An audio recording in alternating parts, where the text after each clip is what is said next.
ओम श्री शिवाय नमस्तुभ्यं। नमस्कार। श्री शिव पुराण महात्म्य में आप सभी का स्वागत है। आइए आज महिमा शिव पुराण की गाते हैं और आप सभी को सुनाते हैं। सौनिक जी की साधन विषय के प्रश्न करने पर सूत जी का उन्हें शिव पुराण की उत्कृष्टता महिमा सुनाना। श्री सौनिक जी पूछे, महाज्ञानी सूत जी, आप संपूर्ण सिद्धांतों के ज्ञाता हैं। प्रभु मुझसे पुराणों की कथाओं के सार तत्व का विषय रूप से वर्णन कीजिए। ज्ञान और वैराग्य सहित भक्ति से प्राप्त होने वाले विवेक की वृद्धि कैसे होती है तथा साधु पुरुष किस प्रकार अपने काम, क्रोध आदि मानसिक विकारों का निवारण करते हैं। इसे घोर कलिक काल में जीव प्रायः असुर स्वभाव के हो गए हैं। उसे जीव समुद्र को शुद्ध देवी संपत्ति से युक्त बनाने के लिए सर्वश्रेष्ठ उपाय क्या है? आप इसे समय मुझे ऐसा कोई सशक्त साधन बताइए जो कल्याणकारी वस्तुओं में भी सबसे उत्कृष्ट एवं परम मंगलकारी हो तथा पवित्र करने वाला हो। उपायों में भी सर्वोत्तम पवित्र कारक उपाय हो, तात वह साधन ऐसा हो जिसके अनुष्ठान से शीघ्र ही अंतःकरण की विशेष शुद्ध हो जाए तथा उसमें निर्मल चिंतन वाला पुरुषों को सदा के लिए शिव की प्राप्ति हो जाए। श्री सूत जी ने कहा, मुनि श्रेष्ठ सौनक, तुम ध्यान धन्य हो, क्योंकि तुम्हारी हृदय में पुराण कथा सुनने का विशेष प्रेम एवं लालसा है। इसीलिए मैं शुद्ध बुद्धि से विचार करके तुमसे परम उत्तम शास्त्रों का वर्णन करता हूँ। वास्तव वह संपूर्ण शास्त्रों के सिद्धांत से संपन्न भक्ति आदि को बढ़ाने वाला तथा भगवान शिव को संतुष्ट करने वाला, कामी के लिए रसायन अमृत स्वरूप तथा दिव्य है। तुम उसे श्रवण करो। मुनि, वह परम उत्तम शास्त्र है शिव पुराण, जिसका पूर्व काल में भगवान शिव ने ही प्रवचन किया था। यह काल रूपी सर्प से प्राप्त होने वाला महान त्रस्त का विनाश करने वाला उत्तम साधन है। गुरुदेव व्यास ने सनक कुमार मुनि का उपदेश पाकर बड़े आदर से संपेक्ष ही इस पुराण का प्रतिपादन किया। इस पुराण के प्रणय का उद्देश्य कलि युग में उत्पन्न होने वाले मनुष्य के परम हित का साधन है। सो आप ध्यान से श्रवण करो। यह शिव पुराण परम उत्तम शास्त्र है। इस भूतल पर भगवान शिव का वास्तव में स्वरूप समझना चाहिए और सब प्रकार से इसका सेवन करना चाहिए। इसका पठन और श्रवण सर्व साधन रूप है। इससे शिव भक्ति पाकर श्रेष्ठतम स्थिति में पहुंचा हुआ मनुष्य शीघ्र ही शिव पदों को प्राप्त कर लेता है। इसीलिए संपूर्ण यत्न करके मनुष्य ने इस पुराण को पढ़ने की इच्छा की है अथवा इसके अध्ययन को अभिष्ट साधन मानना है। इसी तरह इसका प्रेम पूर्वक श्रवण भी करना संपूर्ण मनवांछित फलों को देने वाला है। भगवान शिव के इस पुराण को सुनने से मनुष्य सब पापों से मुक्त हो जाता है तथा इस जीवन में बड़े बड़े उत्कृष्ट भोगों का उपभोग करके अंत में शिवलोक को प्राप्त कर लेता है। यह सब शिव पुराण नाम के ग्रंथ 24,000 श्लोकों को से युक्त इसकी 7 संहिताएं हैं। मनुष्य को चाहिए कि वह भक्ति, ज्ञान और वैराग्य से संपन्न हो, बड़े आदर से इसका श्रवण करे। 7 संहिताओं में युक्त यह दिव्य शिव पुराण परमात्मा के समान विराजमान है और सबसे उत्कृष्ट गति प्रदान करने वाला है। जो निरंतर अनुसंधान पूर्वक इस शिव पुराण को वाचता है अथवा नित्य प्रेम पूर्वक इसका पाठन मात्र करता है वह पूर्ण आत्मा है, इससे संशय नहीं है। जो उत्तम बुद्धि वाला पुरुष अंत काल में भक्ति पूर्वक इस पुराण को सुनता है उस पर अत्यंत प्रसन्न हुए भगवान महेश्वर उसे अपने पद धाम प्रदान करते हैं। जो प्रतिदिन आदर पूर्वक इसे शिव पुराण का पूजन करता है वह इस संसार में संपूर्ण भोगों को भोग कर अंत में भगवान शिव के पद को प्राप्त कर लेता है। जो प्रतिदिन आलस्य रहित ही वो रेशमी वस्तु आदि के वस्तु से इस शिव पुराण को सत्य करता है वह सदा सुखी होता है। यह शिव पुराण निर्मल तथा भगवान शिव का सर्वस्व है जो इहलोक तथा परलोक में भी सुख देता है। उसे आदर के साथ प्रयत्न पूर्वक इसका सेवन करना चाहिए। यह निर्मल एवं उत्तम शिव पुराण धर्म अर्थ काम तथा और मोक्ष रूप चारों पुरुषार्थों को देने वाला है तथा अंततः सदा प्रेम पूर्वक इसका श्रवण एवं विषय पाठ करना चाहिए। शिव पुराण के श्रवण से देवराज को शिवलोक की प्राप्ति तथा चचुला का पाप से भय एवं संसार से वैराग्य। श्री सौनक जी ने कहा, महाभागे सूत जी, आप धन्य हैं, परमात्मा तत्व ही ज्ञाता है। आप अपनी कृपा करके हम लोगों को यहाँ बड़ी अद्भुत एवं दिव्य कथा सुनाई है। भूतल पर इस कथा के सामने कल्याण का सर्वश्रेष्ठ साधन है, दूसरा कोई नहीं है।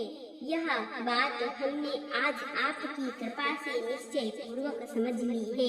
सूत जी ने कलयुग में इस कथा के द्वारा कौन से पापी सिद्ध होते हैं उन्हें कृपा पूर्वक बताइए और इसे जगत में कृतार्थ कीजिए। सूत जी बोले, मुनि, जो मनुष्य पापी दुराचारी खल तथा काम क्रोध आदि में निरंतर डूबे रहने वाले वे भी इस पुराण के श्रवण पाठ से अवश्य ही शुद्ध हो जाते हैं। इस विषय में जानकर मुनि से प्राचीन इतिहास का उदाहरण दिया करते हैं, जिसके श्रवण मात्र से पापों का पूर्णतः नाश हो जाता है। पहले की बात है, कहीं किरातों के नगर में एक ब्राह्मण रहता था जो ज्ञान में अत्यंत दुर्लभ दरिद्र रस बेचने वाला तथा वेद के धर्म से विमुख था। वह स्नान ध्यान आदि कर्मों से भ्रष्ट हो गया था और वैश्यावृत्ति में तत्पर रहता था। उसका नाम था देवराज। वह अपने ऊपर विश्वास करने वाले लोगों को ठगा करता था। उसने ब्राह्मणों, क्षत्रियों, वैश्यों, शूद्रों तथा दूसरों को भी अनेक बहानों से मार कर उनका धन हड़प लिया था, परंतु उस पापी का थोड़ा सा भी धन कभी धर्म के काम में नहीं लगा था। वह वैश्यागामी था तथा सब प्रकार से आचार्य भ्रष्ट था। एक दिन घूमता घामता वे देवयोग से प्रतिष्ठितपुर सूजी प्रयाग में जा पहुंचा। वहां उसने एक शिवालय देखा जहां बहुत से साधु महात्मा एकत्र हुए थे। देवराज उस शिवालय में ठहर गया, किंतु वहां उस ब्राह्मण को ज्वर आ गया। उसे ज्वर से उसको बड़ी पीड़ा होने लगी। वह एक ब्राह्मण देवता शिव पुराण की कथा सुना रहा था। ज्वर में पड़ा हुआ देवराज ब्राह्मण के मुखारविंद से निकली हुई उस शिव कथा को निरंतर सुनता रहा। एक मास के बाद वह ज्वर से अत्यंत पीड़ित होकर चल बसा। यमराज के दूत आए और उसे पासों से बांधकर बलपूर्वक यमपुरी में ले गए। इतने में ही शिवलोक से भगवान शिव के षष्ठगण आ गए। उनके गौर अंग कपूर के समान उज्जवल थे। हाथ त्रिशूल से सुशोभित हो रहे थे। उनके संपूर्ण अंग भस्म से उदित थे और रुद्राक्ष की माला उनके शरीर की शोभा बढ़ा रही थी।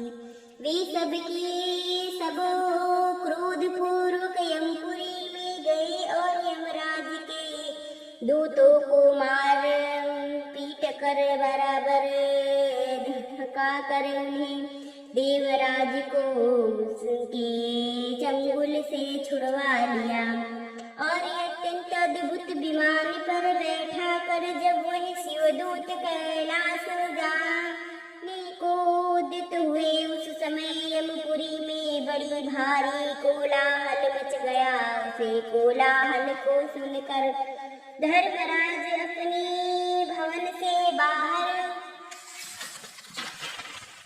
आए।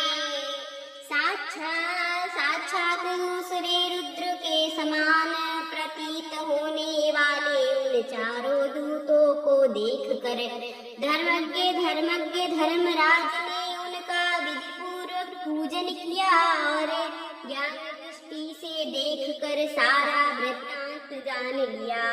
उन्हें भय के कारण भगवान शिव के उन महत्व दूतों से कोई बात नहीं पूछी, उल्टे उन सबको पूजा एवं प्रार्थना की। तत्पश्चात वे शिवदूत कैलाश को चले गए और वहां पहुंचकर उन्होंने उसे ब्राह्मण को दया सागर शंभ शिव के हाथों में दे दिया। चाणक्य जी ने कहा, महाभागे सूत जी, आप सर्वज्ञ हैं महामते। आपकी कृपा प्रसाद से मैं बारंबार कृतार्थ हुआ हूँ। इस इतिहास को सुनकर मेरा मन अत्यंत आनंद में निगमन हो रहा है। अतः अब भगवान शिव में प्रेम बढ़ने वाली शिव संबंधी दूसरी कथाओं को भी कहिए।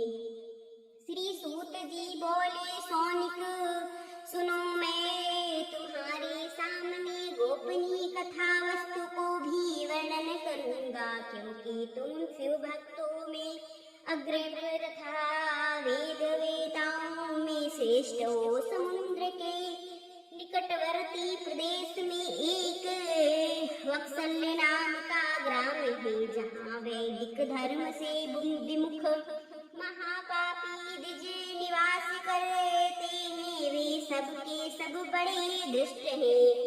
उनका मन दूषित विषय भोगों में ही लगा रहता है। वे ना देवताओं पर विश्वास करते हैं और ना भाग्य पर। वे सभी कुटिल वृत्ति वाले हैं, किसानी करते हैं और भांति भांति के घातक अस्त्र शस्त्र रखते हैं।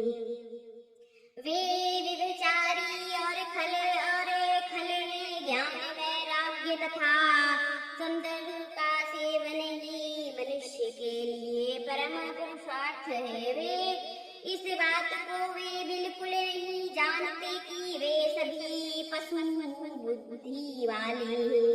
जहाँ के द्विज ऐसे हो, वहाँ के अन्य वर्णों के विषय में क्या कहना जाए। अन्य वर्णों के लोग भी उन्हीं की भांति कुसंगति विचार करने वाले स्वधर्म विमुख एवं खल हैं। वे सदा कुकर्मों में लगे रहते हैं, नित्य विषय भोग में ही डूबे रहते हैं। वहाँ की सब स्त्रियां भी कुटिल स्वभाव की, छंद चारणी, पाप संग कुटिल विचार वाली तथा विचारणी है। वे सदा व्यवहार तथा सदाचार से सर्वथा शून्य है। इस प्रकार वहाँ दुष्टों का निवास है। उसे वक्रकल नाम के ग्राम में किसी समय एक बिंदुगा नामधारी ब्राह्मण रहता था। वह बड़ा धम था, दुरात्मा और महापापी था।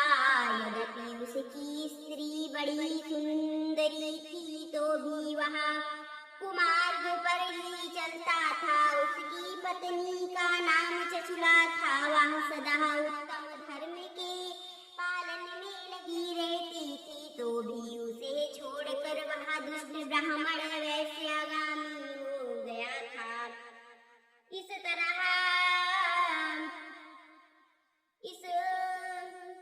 वैश्यागामी हो गया था।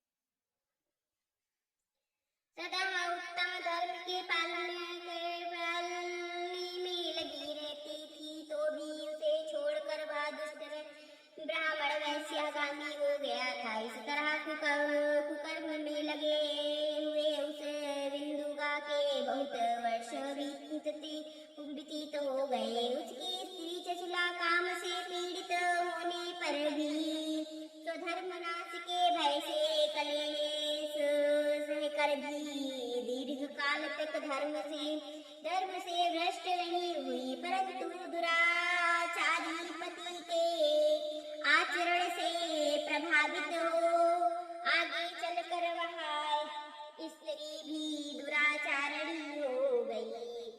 इसी तरह दुराचार में डूबे हुए उन मूढ़ विचित्र वाले पति पत्नी का बहुत सा समय व्यर्थ बीत गया। तदंतर सूत जी वैश्या का पति बना हुआ वह दूषित बुद्धि वाला दुष्ट ब्राह्मण बिंदुगा समय अनुसार मृत्यु को प्राप्त हो नरक में जा पड़ा। बहुत दिनों तक नरक के दुख भोग कर वह मूढ़ बुद्धि पापी विंध्या पर्वत पर भयंकर पिशाच हुआ। इधर उसी दुराचारी पति बिंदुगा के मर जाने पर वह मूढ़ हृदय चचुला बहुत समय तक पुत्रों के साथ अपने घर में ही रही। एक दिन देव योग से इसकी किसी पुण्य पूर्व के आने पर वह स्त्री भाई बंधुओं के साथ गोकर्ण क्षेत्र में गई। तीर्थ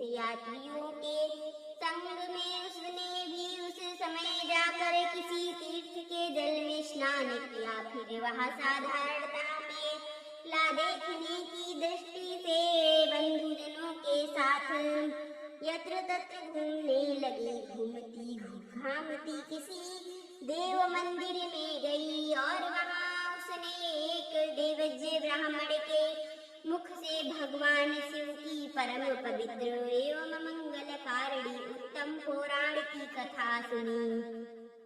कथावाचक ब्राह्मण कह रहे थे कि जो स्त्री पर पुरुष के साथ व्याभिचार करती है वह मरने के बाद जब यमलोक में जाती है तो यमराज के दूत उनकी योनि में तपे हुए लोगों का परिग डालते हैं।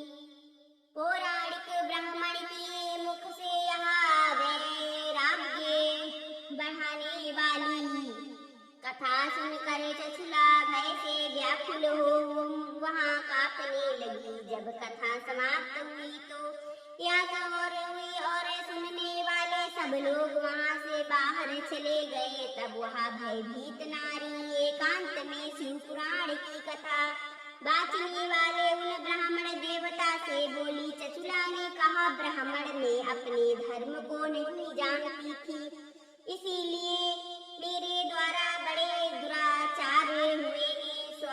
स्वामी मेरे ऊपर अनुपम कृपा करके आप मेरा उद्धार कीजिए। आज आपके वैराग्य रस से भूत प्रेत हुआ इसे प्रवचन को सुनकर मुझे बड़ा भय लग रहा है। मैं कांप उठी हूँ और मुझे इस संसार के वैराग्य हो गया है।